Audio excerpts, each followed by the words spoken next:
G'day guys, Pat here from Cruising Time. Today we're going to be installing a Redarc EGT and boost pressure gauge to the Land Cruiser. I've been wanting to do one of these for a while. They can provide you some really good information, especially when you're off-roading, towing, that kind of thing. So yeah, let's get into it.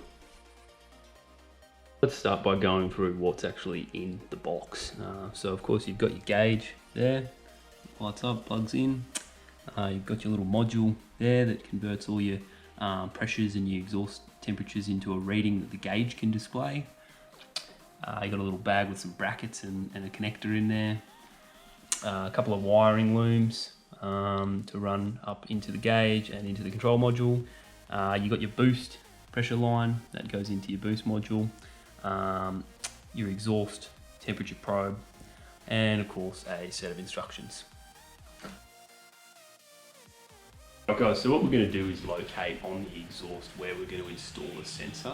Now, some factory exhaust may or may not have a existing fitting for your temperature probe to screw into. I've got a Bow Desert exhaust on mine, which luckily enough has come with a fitting, which I'll show you guys now.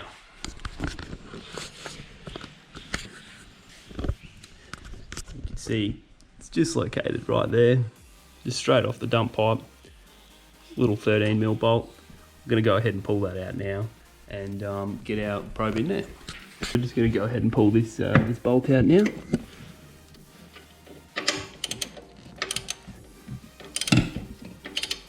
Luckily it's not too tight for us.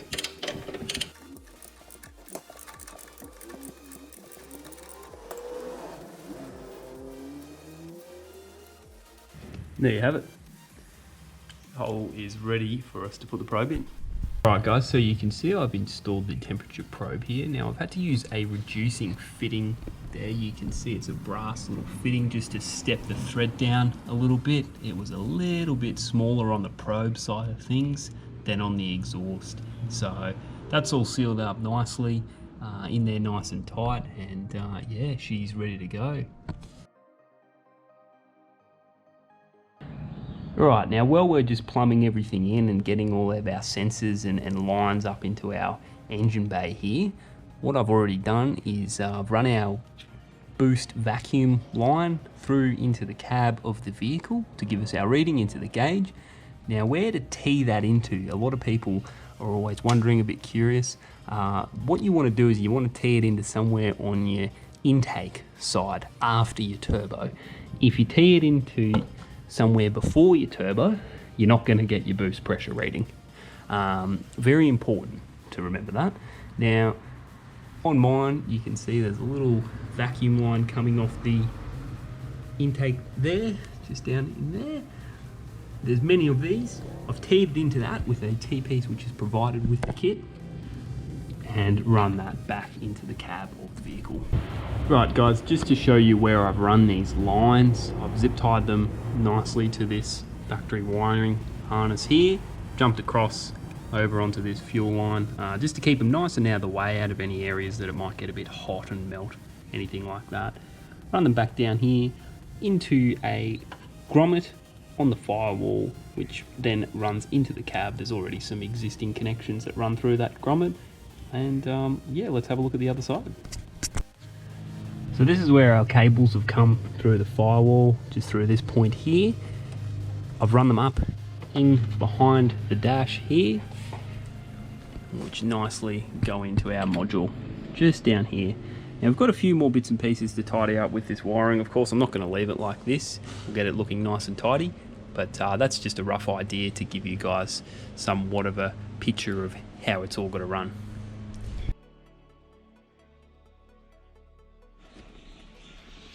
Alright, as you can see, I've removed the instrument cluster just to find somewhere to mount the module.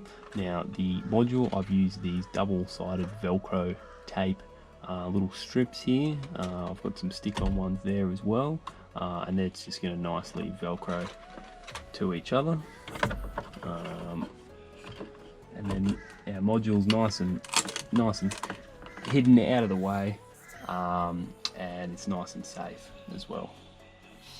So I've finished running the wiring. I've hooked it all up to all the battery positives and negative feeds that we need to connect to. I've also managed to hook it up to the dimmer switch for my instrument cluster lights, you can see there, so I can adjust the brightness of the gauge with the rest of my lights. Now, as you can see, I've just tidied up all the wiring over here, down near where the module sits. Now, once I put the trim back on, you're not going to see any of that wiring. I've got the 2 plugs here ready to connect to the gauge once it's all back together, and we should be good to go. So now I've run the wiring, you can see we've got our 2 connectors here for our gauge. Of course, on the back of the gauge we've got our 2 plugs which connect into there and there for the connectors. Now we can start thinking about where roughly we're going to put that gauge on our A pillar here. Now Redarc do sell the pillar mounts, but they are quite expensive, so I've gone for a cheaper alternative from eBay. Seemed to be alright. It's a plastic mount. I'm a tight ass. Yeah, let's see how it mounts up. We're all finished up, the gauge is mounted. As you can see, we've used the eBay mounting bracket there to get it on the A pillar. I had to drill a couple of holes, don't really like doing that, but there it is. She's all lit up. It's teed into the interior dimmer switch, so as you can see that's going up and down there as I'm changing it. Now let's get out there and take it for a test run. Alright, so I've just got the engine idling at the moment. It's obviously in neutral as I'm sitting here in my garage. I'll see if I can get in nice and close and just give it a rev so you can see what the needle movement is like. Here we go.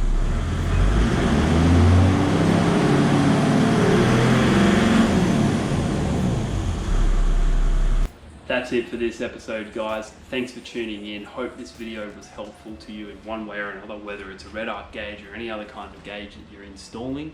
If you have any questions, feel free to get in touch through the comments below.